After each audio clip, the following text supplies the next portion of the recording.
I have spent 400 years learning the names of things that should not be named. I have walked through libraries that exist in no official record, their shelves heavy with texts bound in materials I will not describe, their pages inscribed with knowledge that has driven stronger minds than mine into the welcome embrace of madness. I have interrogated beings that wear human flesh, but have not been human for millennia, extracting from their screaming forms fragments of truth that burn like acid upon the soul.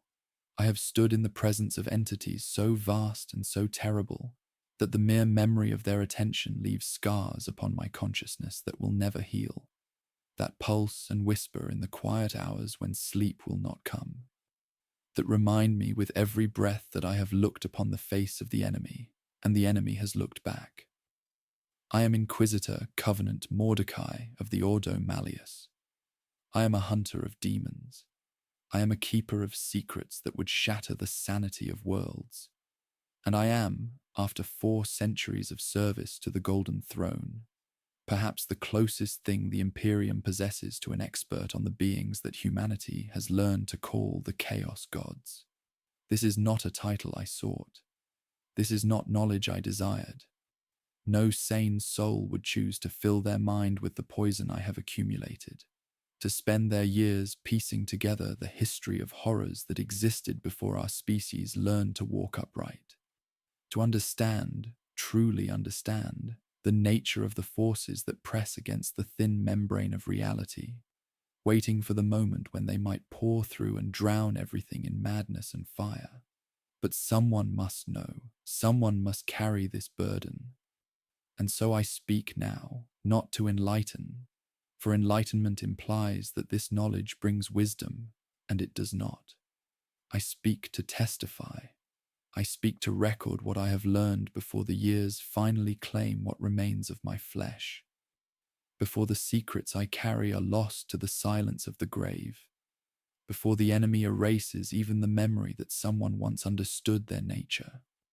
I speak of the Chaos Gods. I speak of their birth, their growth, their eternal hunger.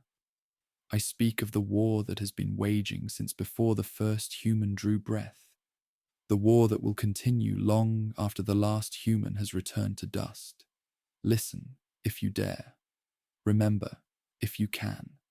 And understand that everything I tell you is a simplification, a reduction of truths so vast and so terrible that the human mind cannot contain them without shattering.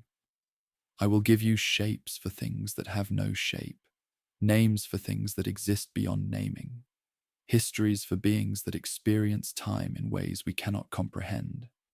These are lies in their way, necessary lies, merciful lies, the only kind of lies that can bridge the gap between mortal understanding and the reality of the warp. But they are the closest thing to truth you will ever receive. The first thing you must understand is this: the Chaos Gods are not gods as humanity has ever conceived of divinity. They are not creators who shape the universe according to their will. They are not judges who weigh the souls of the dead. They are not fathers or mothers or protectors or guides. They did not exist before the universe, waiting to be worshipped. They did not choose to be what they are. They were born, they were created, and they were created by us. Not by humanity alone. I would not burden our species with sole responsibility for such horrors, but by every sentient being that has ever existed, every mind that has ever felt emotion, every soul that has ever burned with passion, or festered with despair, or schemed with ambition, or drowned in excess. The Chaos Gods are reflections, you see. They are mirrors held up to the collective soul of every thinking creature in the galaxy.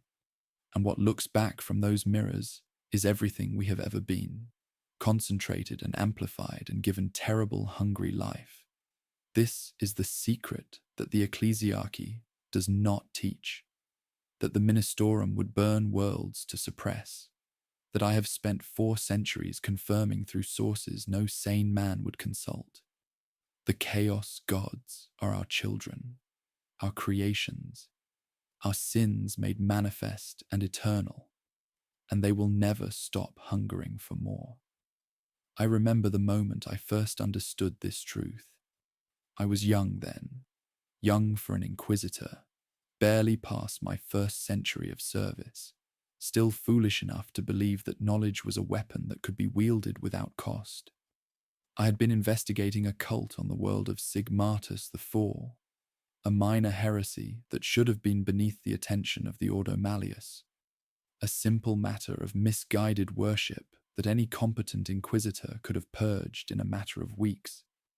But the cult's leader had texts, ancient texts, recovered from a space hulk that had drifted through the warp for millennia, its pages filled with writings in languages that predated human civilization. I should have burned them unread.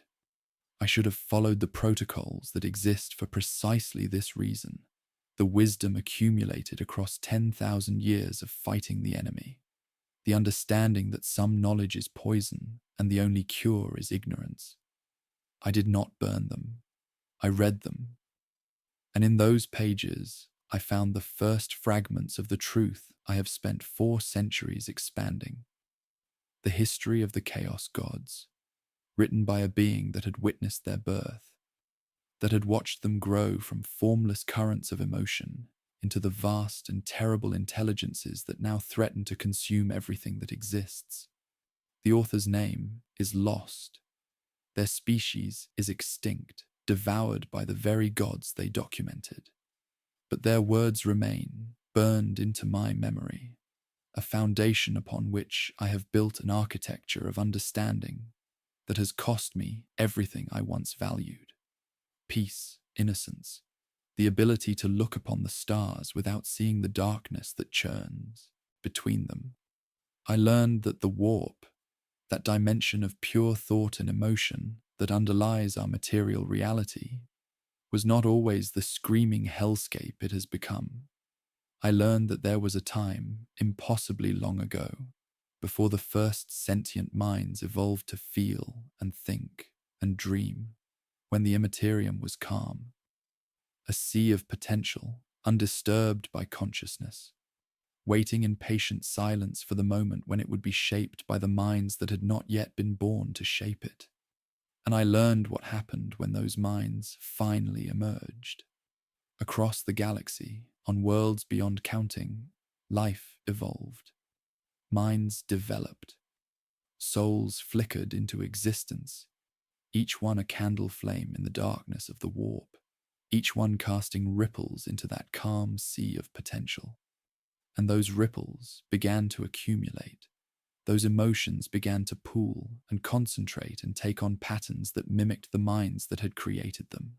Rage gathered with rage, despair pooled with despair, ambition twisted around ambition.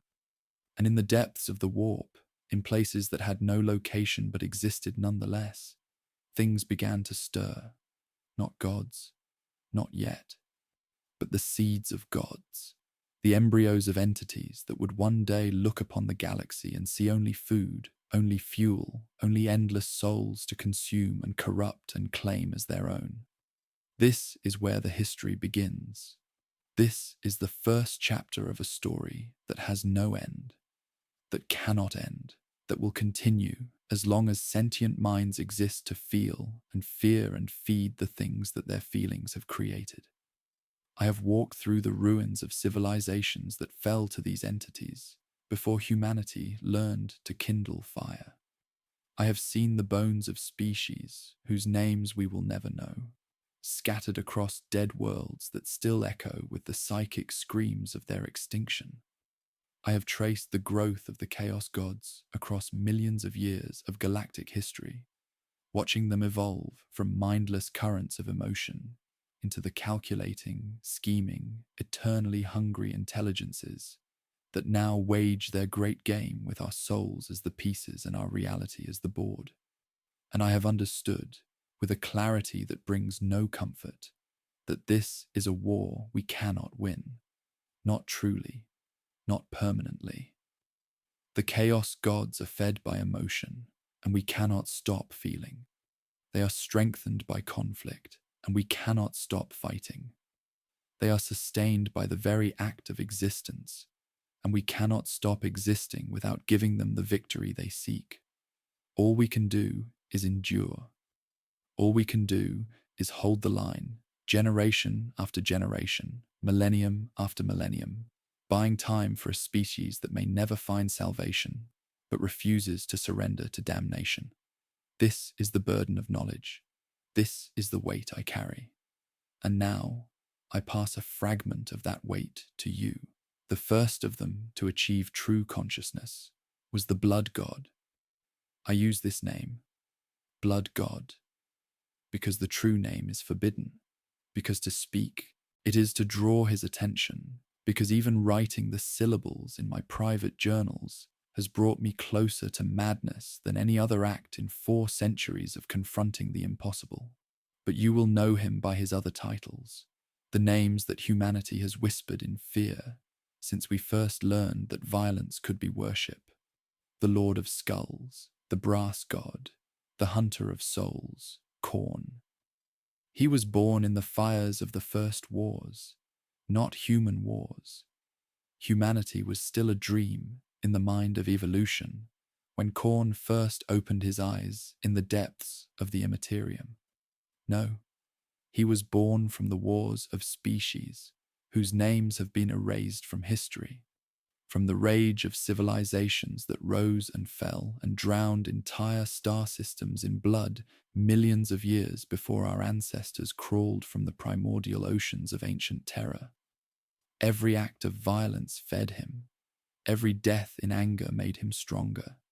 Every soul that perished with hatred in its heart became a fragment of his eternal hunger, a drop of blood in an ocean that has been filling since the first sentient creature raised its appendage against another. I have seen his realm, not with my physical eyes. No mortal flesh could survive such a journey. But through the memories of those I have interrogated, through the visions that plague my dreams, through the fragmentary glimpses that the warp sometimes forces upon those who have stared too long into its depths. It is a landscape of war eternal, a plane of existence where battle never ceases, where mountains of skulls rise higher than hive spires, where rivers of blood flow in channels carved by the endless march of demonic legions. At its center sits a throne of brass, vast beyond comprehension, and upon that throne sits a figure that is rage incarnate, fury given form, the accumulated violence of 60 million years of galactic history, compressed into a single, terrible will. He does not scheme. He does not plot. He does not care for the subtle manipulations that occupy his brothers. He wants only blood, only skulls, only the eternal continuation of war. And in this simplicity lies his terrible strength, for war is the one constant of existence, the one truth that transcends species and civilization and time itself. As long as creatures fight, Khorne grows stronger. As long as blood is spilled, his throne rises higher. The second to awaken was the Lord of Decay, where Khorne was born from violence.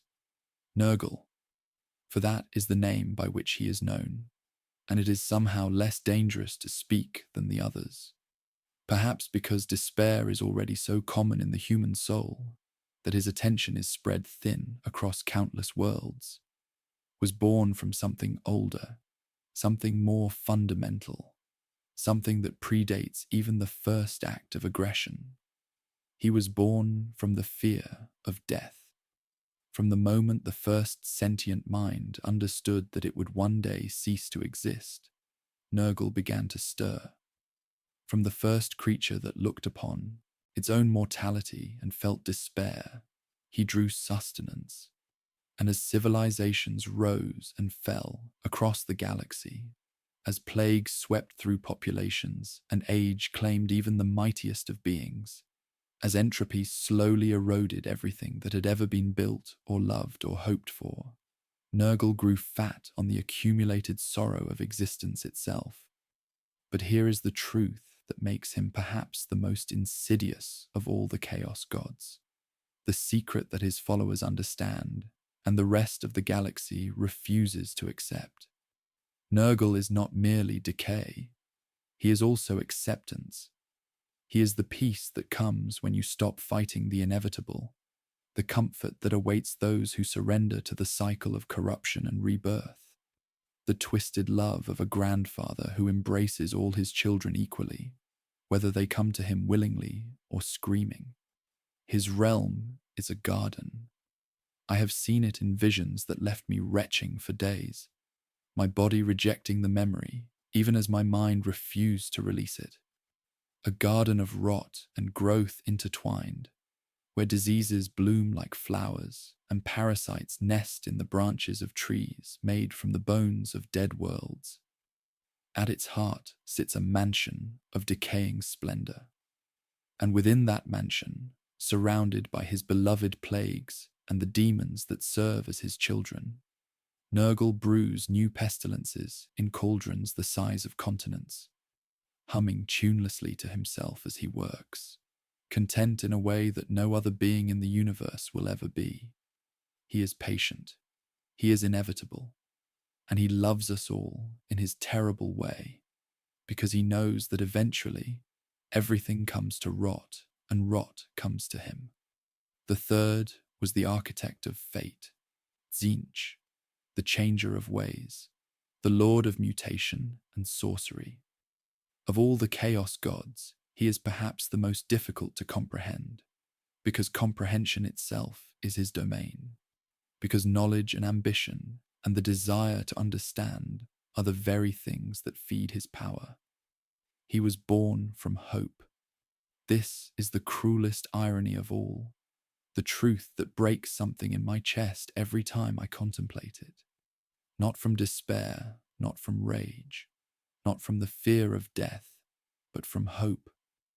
From the first moment a sentient being looked at its circumstances and imagined something better, from the first scheme to improve one's lot, from the first dream of a future different from the present. Every act of ambition feeds Tzeentch. Every plan, every plot, every desperate hope for change adds to his power. And because hope is the thing that keeps sentient beings alive, because we cannot exist without imagining that tomorrow might be better than today, we can never stop feeding him. His realm is madness given architecture. I have glimpsed it only in fragments, in the broken minds of sorcerers who thought they could bargain with the Lord of Change, and discovered too late that he had been manipulating them since before they were born. It is a labyrinth of crystal and fire, of libraries that contain every book that has ever been written and every book that will ever be written, and every book that exists only in potential, of pathways that lead everywhere and nowhere, of truths that become lies the moment they are understood, and lies that become truth the moment they are spoken. At its center, if a realm of infinite change can be said to have a center, sits the impossible fortress, a structure that has never been the same shape twice, that exists in constant flux, that defies the very concept of location or permanence. And somewhere within that fortress, wreathed in plots within plots within plots, Tzeentch weaves his schemes across time and space, manipulating the fates of individuals and civilizations alike, always working toward goals that no mortal mind can comprehend, because comprehension would require a stability of purpose that the changer of ways does not possess. He is paradox incarnate. He schemes against himself as readily as against others. His plans contradict and cancel and reinforce each other in patterns that drive his own followers mad.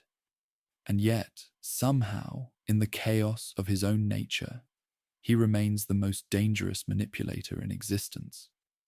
For he does not need his plans to succeed, only to continue, only to change, only to ensure that the future remains forever uncertain. These three, Khorne, Nurgle, Tzeentch, existed for eons before humanity drew its first breath.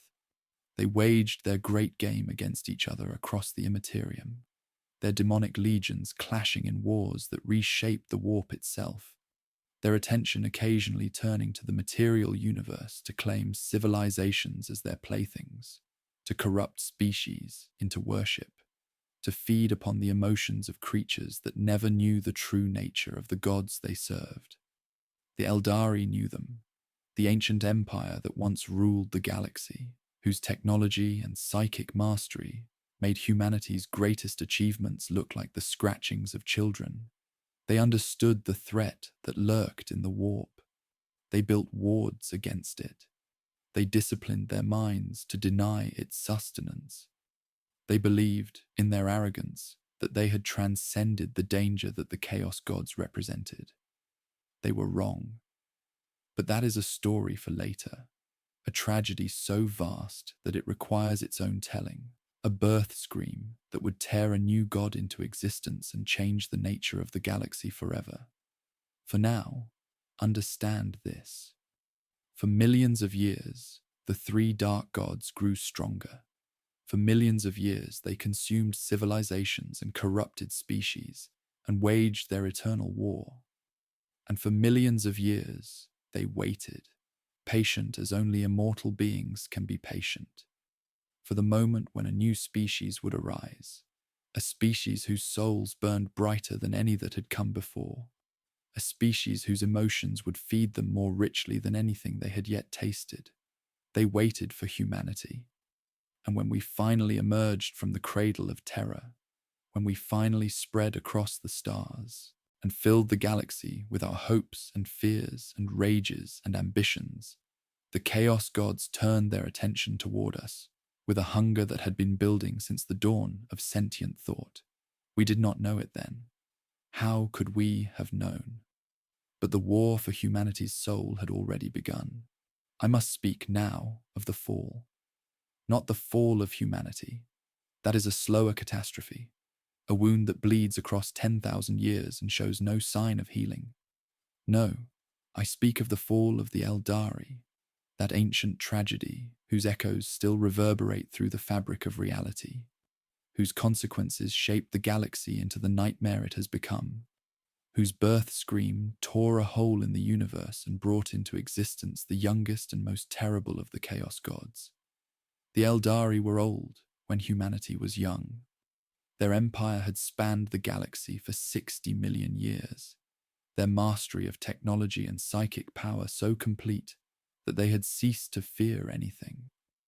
Not the Chaos Gods who whispered in the warp, not the younger species who crawled between the stars in their primitive vessels, not even death itself, for they had learned to capture their souls in crystalline matrices and cheat oblivion of its final victory. They lived in paradise, served by machines that anticipated their every desire, freed from labor and want and suffering, with nothing to occupy their eternal lives but the pursuit of ever more refined pleasures. This was their doom. This was the seed of everything that followed. I have read the accounts.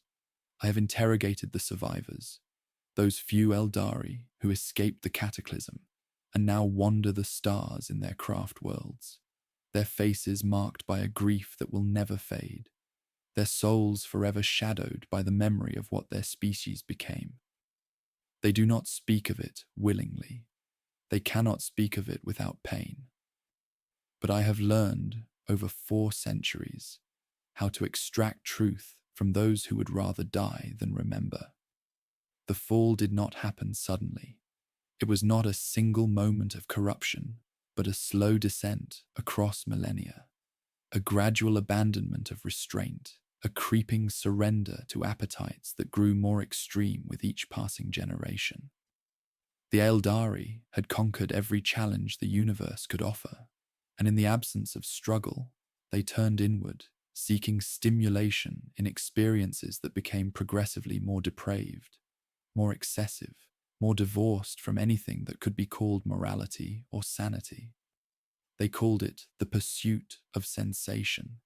They called it art, philosophy, the exploration of consciousness.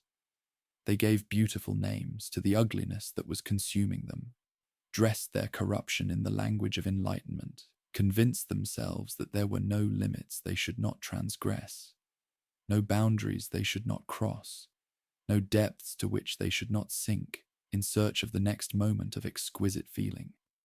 And in the warp, something began to stir. The emotions of the Eldari burned brighter than those of any other species.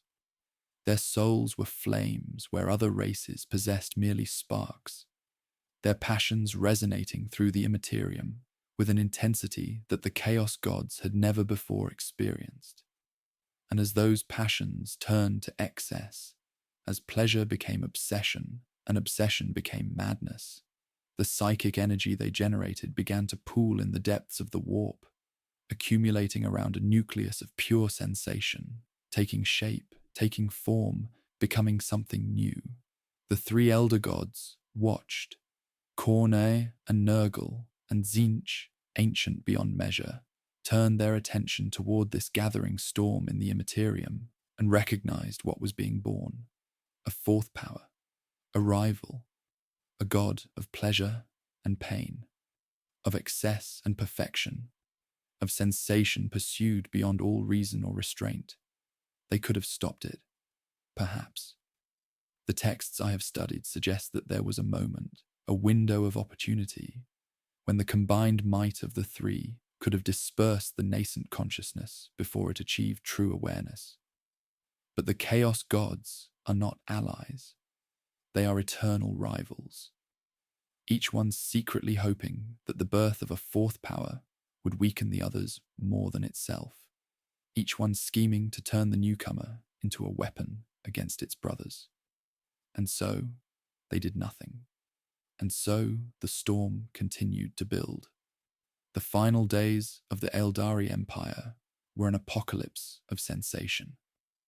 The pleasure cults that had once been fringe movements became the dominant force in their civilization, their rituals growing more extreme, their sacrifices more numerous, their pursuit of experience more desperate and more depraved.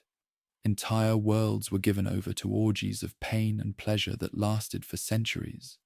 The screams of the tortured mingled with the moans of the ecstatic until they became indistinguishable, until suffering and joy merged into a single transcendent agony that fed the thing growing in the warp with more power than it had ever dreamed possible. I cannot describe what they did. I will not describe it. Some knowledge is too foul to commit to record, too corrupting to share even in warning. I will say only this. By the end, the Eldari had abandoned everything that had once made them great. Their wisdom, their restraint, their understanding of the dangers they courted. They had become hollow vessels, animated only by the need for more, always more. Slaves to appetites that could never be satisfied, because satisfaction was not the point, because the pursuit itself had become the only thing that mattered. And then, in a single moment that shattered the galaxy, the god was born. Slaanesh, the prince of pleasure, the dark prince, she who thirsts. The birth scream of the youngest chaos god tore through the immaterium like a blade through silk, ripping a wound in reality that has never healed, that can never heal, that will bleed madness and corruption until the stars themselves grow cold.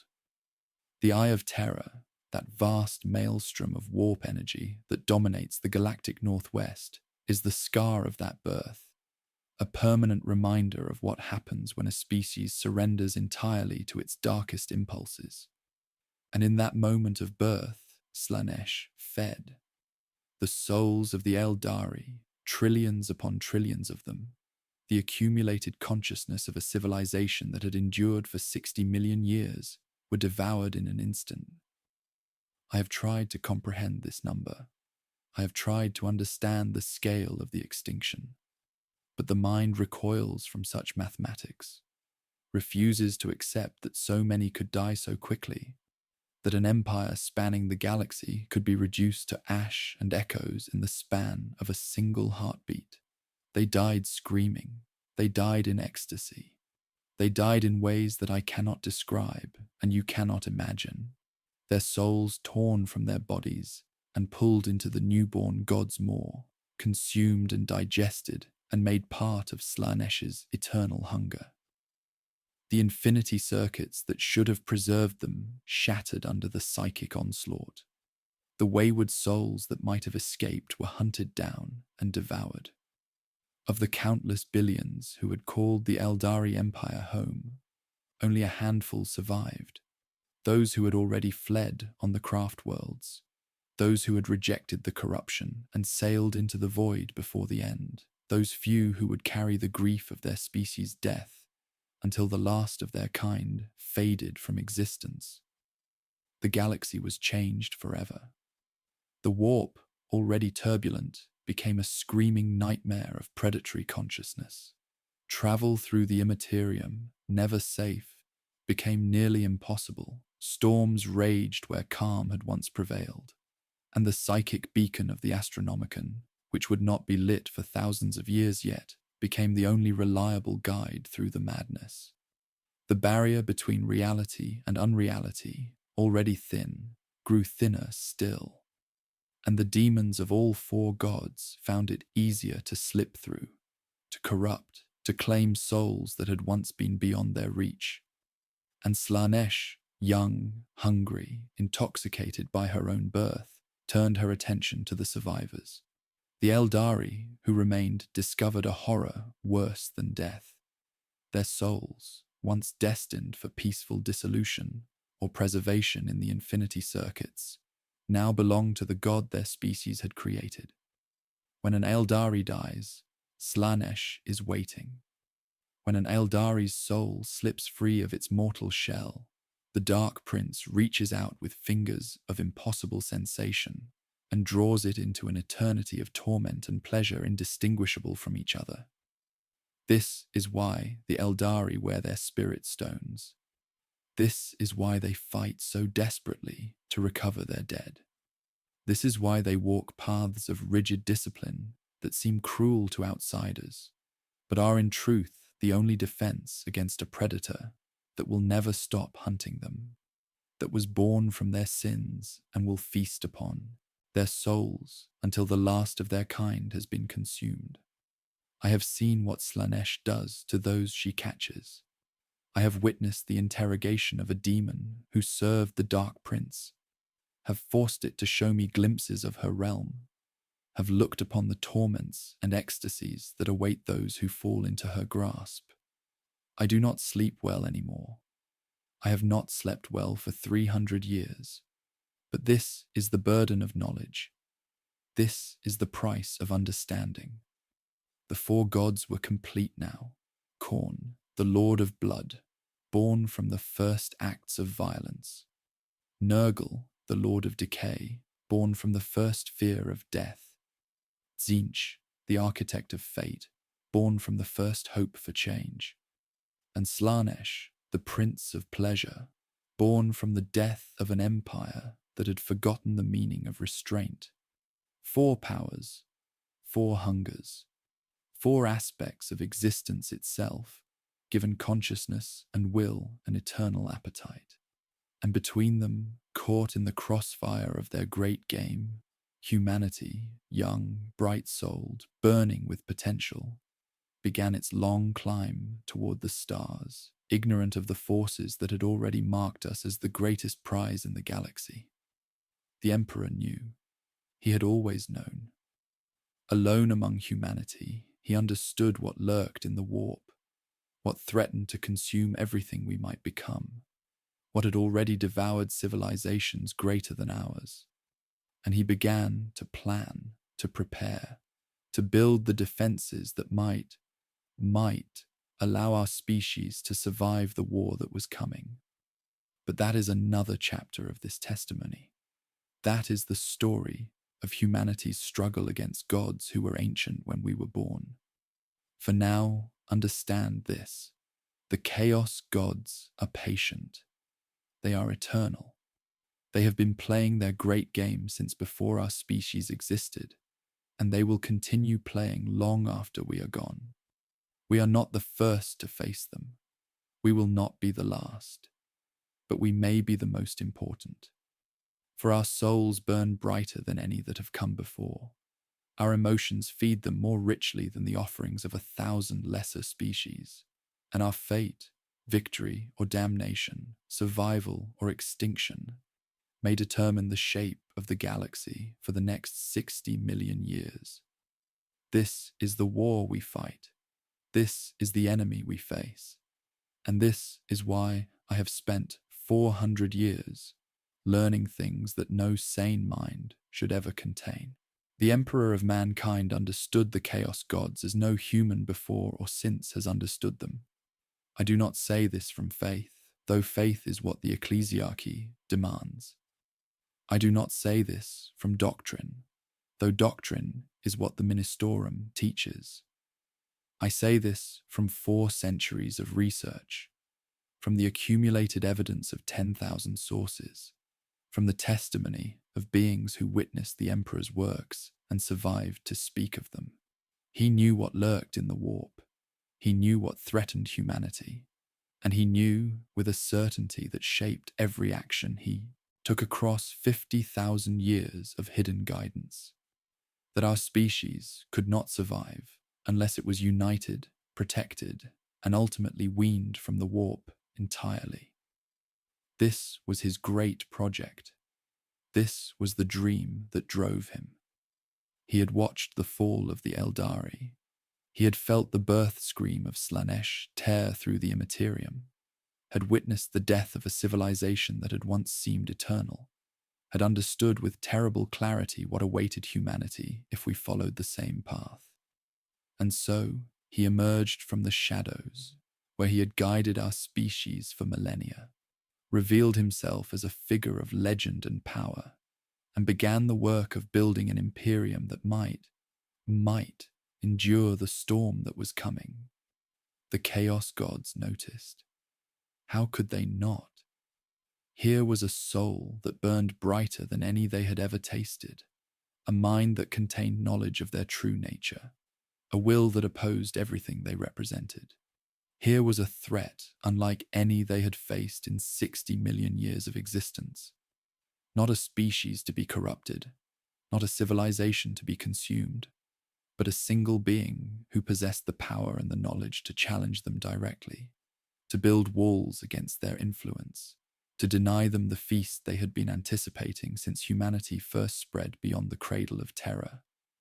They reached out to him. I have found accounts of this in texts so forbidden that possessing them carries an automatic death sentence, in the memories of demons who were present when the offers were made, in the fragmentary records of beings who witnessed the Emperor's refusal. Each of the 4 gods, in their own way, attempted to claim him, to offer him power, knowledge, immortality, sensation beyond imagining. Each of them promised that together they could reshape the galaxy according to his vision. He refused them all, every offer, every temptation, every bargain that would have made his work easier at the cost of his soul and the souls of all humanity. This refusal made him their enemy in a way that no other being had ever been their enemy. Not a rival to be schemed against, not a power to be balanced in the great game, but an existential threat to be destroyed by any means necessary. From that moment forward, the Chaos Gods bent their combined will toward a single goal, the destruction of the Emperor and everything he sought to build. The Great Crusade was humanity's answer to this threat. 200 years of expansion across the galaxy, of reclaiming lost colonies and conquering new worlds, of building an empire that would unite our species under a single banner and a single will. The Emperor created his Primarchs, 20 demigod sons, each one a masterwork of genetic engineering and psychic power. And from them he built his legions, the Space Marines who would be the hammer that forged the Imperium. It was glorious. It was magnificent.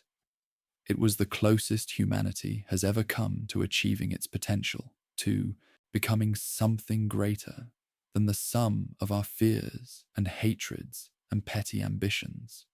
And the Chaos Gods watched and waited and planned. They could not defeat the Emperor directly. His power was too great, his will too strong, his knowledge of their nature too complete. But they did not need to defeat him directly. They needed only to wound him, to distract him, to turn his own creations against him. And so they reached out, not to the Emperor himself, but to his sons. The Primarchs had been scattered across the galaxy as infants, torn from the Emperor's laboratory by a warp rift that deposited them on distant worlds. When the Emperor found them and reunited them with their legions, each one had been shaped by their experiences. Each one carried wounds, both visible and hidden. Each one possessed vulnerabilities that patient gods could exploit. Horus was the first, the War Master, the favored son, the brightest star in the Emperor's constellation. I have studied his fall more closely than any other event in human history. I have read the accounts of those who were present, have interrogated demons who whispered in his ear, have traced the subtle manipulations that turned the Emperor's most trusted son into his most terrible enemy. It did not happen suddenly. It was not a single moment of corruption, but a gradual erosion, a careful cultivation of doubt and resentment, a masterwork of manipulation that exploited every flaw in Horus's character while appearing to offer him everything he desired. They showed him visions, futures where the Emperor would betray him, histories where the Primarchs were merely tools to be discarded once their usefulness ended, truths and half-truths and lies so carefully crafted that they could not be distinguished from each other, all of them designed to turn love into doubt, doubt into resentment, resentment into hatred. And Horus, wounded and afraid and convinced that he was saving humanity from a father who would become a tyrant, made his choice. He turned. He fell. And half the legions fell with him. The Horus heresy, the greatest tragedy in human history. A civil war that killed billions, shattered the dream of unity, and left the Imperium a broken, bleeding thing that has spent 10,000 years slowly dying of wounds that will never heal. I will not recount the battles. I will not describe the campaigns. Others have documented the military history of the heresy in exhaustive detail, and their accounts are more accurate than anything I could produce. What I will tell you is this: the Chaos Gods were present at every stage, guiding, corrupting, feeding upon the carnage they had engineered. This was their triumph. This was the moment they had been working toward since they first turned their attention to humanity. Khorne glutted himself on the bloodshed, growing stronger with every battle, every massacre, every world burned in the name of gods, whose nature the warriors did not understand. Nurgle spread plagues through the loyalist forces, rotting hope from within, teaching despair to those who had believed in the Emperor's dream. Tzeentch wove his schemes through both sides of the conflict, manipulating events toward outcomes that served his inscrutable purposes, ensuring that whatever happened, change would come. And Slaanesh whispered of pleasure in suffering, of beauty in destruction, of sensations that could only be achieved through the most extreme acts of violence and degradation. But it was not enough. Even with half his sons turned against him, even with his Imperium burning, even with the forces of chaos pouring through reality in numbers never before seen, the Emperor remained undefeated. His loyalist forces held, his defenses endured, and he himself remained a power that the Chaos Gods could not overcome through their servants alone. And so it came to Terra, the siege of the Imperial Palace, the final battle of the Horus heresy, where the fate of humanity would be decided in blood and fire, and the screaming of gods. I have walked those grounds. I have stood in the chambers where the final confrontation took place. I have felt the psychic echoes of what happened there, the residue of power that still lingers 10,000 years later. And I have understood, in those moments of terrible communion, what the Emperor sacrificed to save us. Horus came to him on his flagship, the vengeful spirit, in orbit above the burning palace. The Emperor, knowing that the war could not be won through conventional means, teleported aboard with his most trusted warriors. The Primarchs who had remained loyal, the custodians who had guarded him since the beginning, the soldiers who would die for him without hesitation. They found horrors beyond description. The ship had become a temple to all four chaos gods, its corridors twisted into impossible geometries, its crew transformed into monsters that wore human flesh like ill-fitting masks. The loyalist forces fought through nightmares made manifest, dying one by one, until at last only the Emperor himself remained to face his fallen son. I cannot tell you what passed between them. The accounts contradict each other, shaped by faith and propaganda, and the simple impossibility of mortal minds comprehending what occurred. I can tell you only what emerged from that confrontation. The Emperor, broken, his body ruined beyond any hope of healing, but victorious. Horus, destroyed so completely that not even his soul remained, annihilated by a father who finally, at the last moment, unleashed the full measure of his power. The Chaos Gods screamed. I have felt echoes of that scream in the deepest archives of the Ordo Malleus, in the memories of demons who were present when it happened. They had been so close to victory, to claiming the brightest soul in the galaxy, to destroying the one being who truly threatened their dominion. And in the final moment, it had been torn from their grasp. But they had not truly lost, not completely. The Emperor lived, but he could no longer walk among us. His shattered body was interred upon the golden throne, that ancient device that had been built to open a passage into the webway, now repurposed to sustain his ruined flesh and power, the Astronomicon that guides humanity's ships through the warp. He became what he had never wished to become, a god worshipped by trillions who do not understand his true nature, sustained by the sacrifice of 1,000 psychers every day, enduring in agony so that humanity might survive. 10,000 years. 10,000 years he has sat upon that throne, his body a corpse that will not die, his mind stretched across the galaxy, fighting a war in dimensions we cannot perceive, holding back horrors that would consume us all if his attention wavered for even a moment.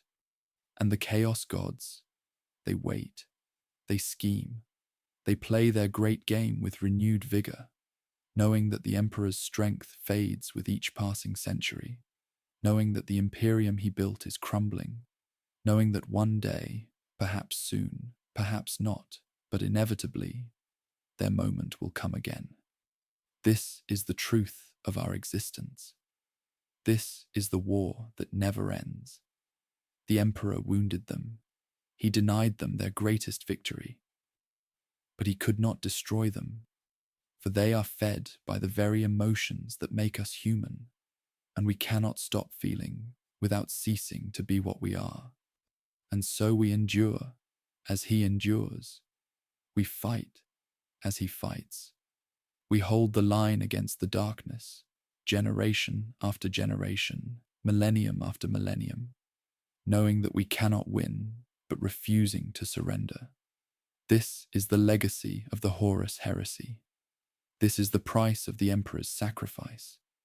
And this is why, 10,000 years later, I still hunt the servants of beings who were ancient when humanity was young. I am old now. 4 centuries of service to the Ordo Malleus have left their marks upon my flesh and deeper marks upon my soul. I have seen things that would drive lesser minds to madness, have learned truths that burn like acid in the chambers of my memory, have carried burdens that grow heavier with each passing year. My body is more augmetic than organic, sustained by technologies that the Mechanicus guards jealously kept functioning long past its natural span, because the knowledge I carry cannot be allowed to die with me. My mind is a fortress of compartmentalized horrors, each truth sealed behind walls of discipline and faith, each memory locked away where it cannot contaminate the others. And still, I endure. Still, I hunt. Still, I carry this burden, because someone must, because the alternative is to let the enemy win through our ignorance, because understanding is the only weapon we possess against beings who cannot be killed by bolter or blade. I have told you their history, the Chaos Gods, those four terrible powers who were born from our emotions, and now seek to devour the very souls that created them. I have traced their origins across 60 million years of galactic history, from the first stirrings of consciousness in the warp to the present day, where they wage their eternal war with humanity caught in the crossfire. I have shown you the fall of the Eldari and the birth of Slaanesh, the corruption of Horus and the wounding of the Emperor, the 10,000 years of slow decay that have brought us to this moment, teetering on the edge of an abyss that grows deeper with each passing century. But I have not yet told you what it means. I have not yet shared the understanding that has cost me everything I once valued. Peace, innocence, the ability to look upon the stars without seeing the darkness that churns between them. So let me tell you now, as my testimony draws to its close, what 400 years of hunting demons has taught me about the nature of our enemy and the nature of our war.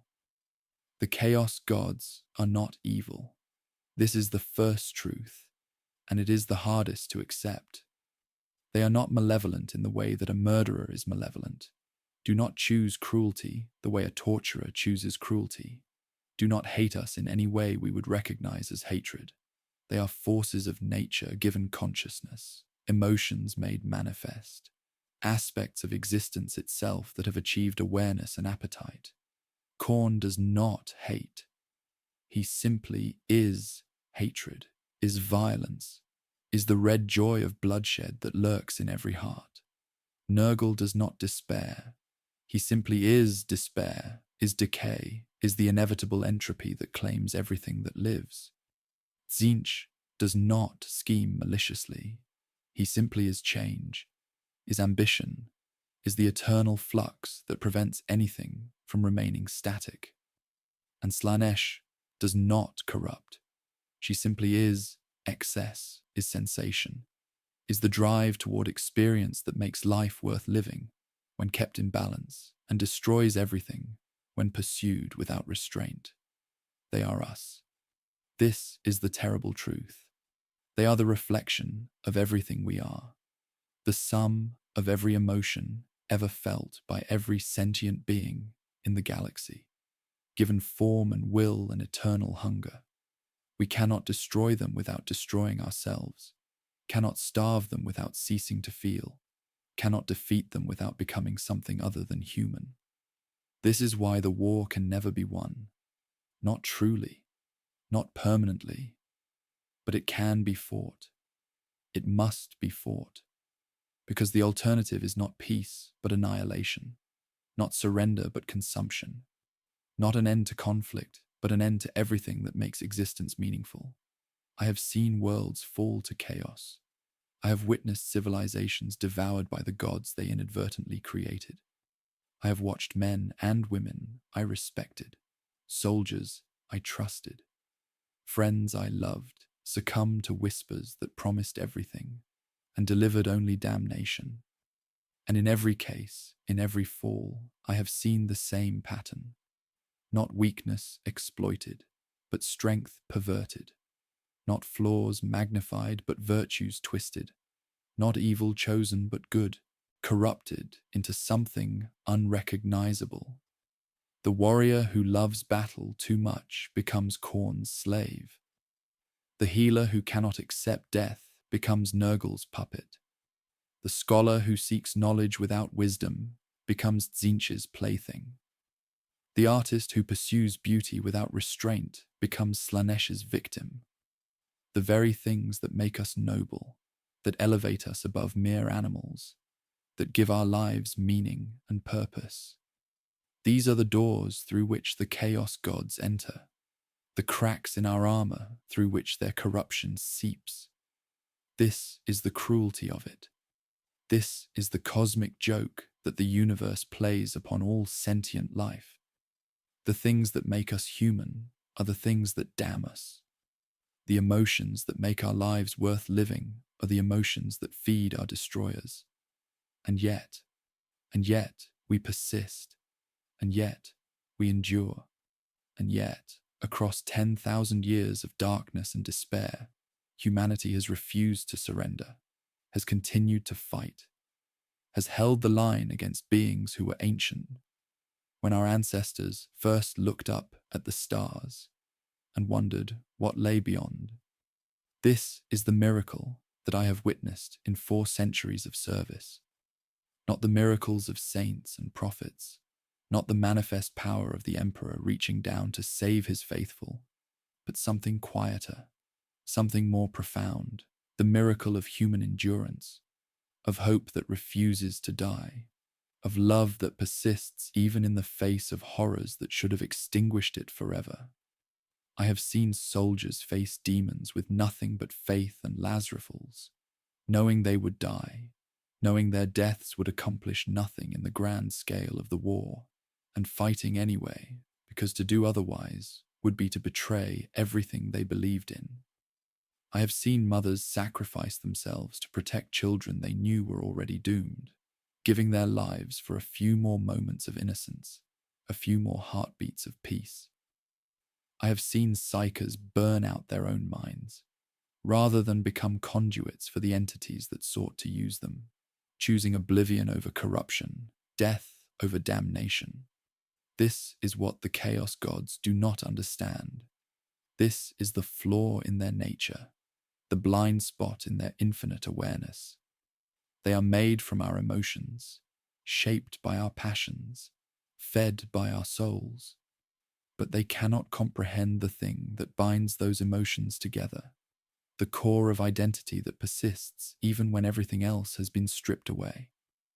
They see rage and despair and ambition and desire, but they cannot see the self that chooses how to express those emotions, the will that decides what to do with the passions that drive us. They cannot understand sacrifice. They cannot comprehend love.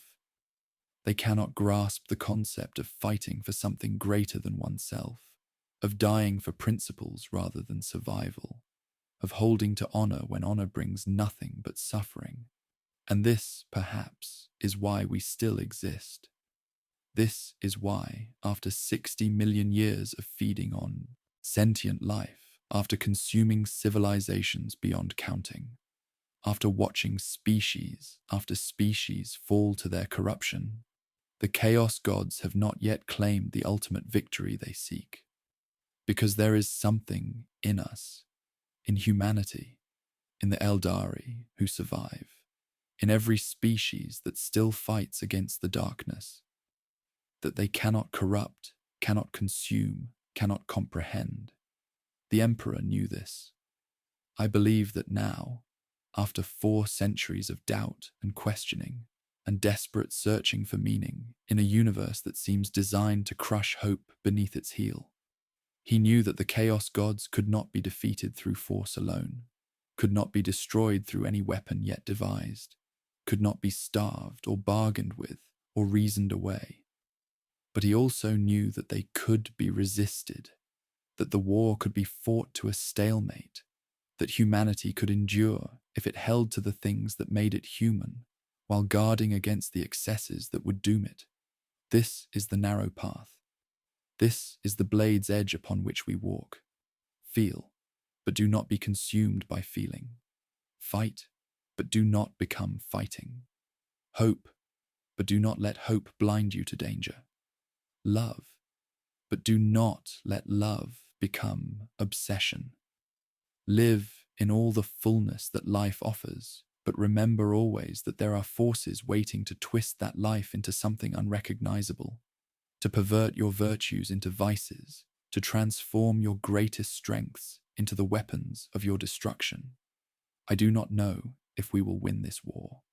After 400 years, I have learned that certainty is a luxury the universe does not provide. The Chaos Gods are eternal, patient, fed by the very act of existence.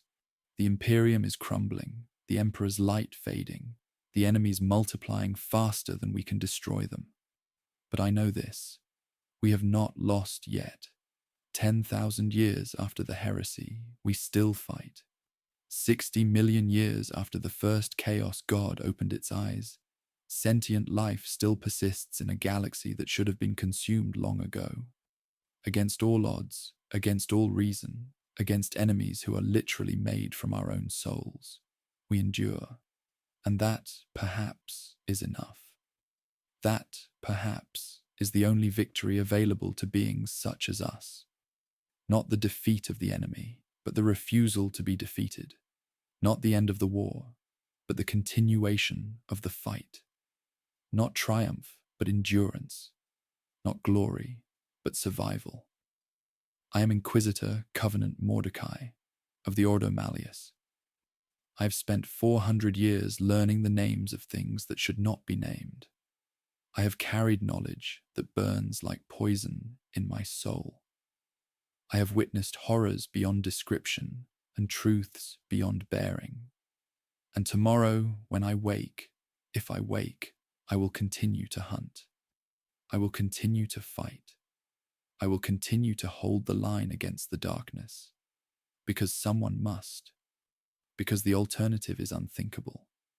Because this is the duty I have chosen, and I will not abandon it while breath remains in my body. This is my testimony. This is my truth.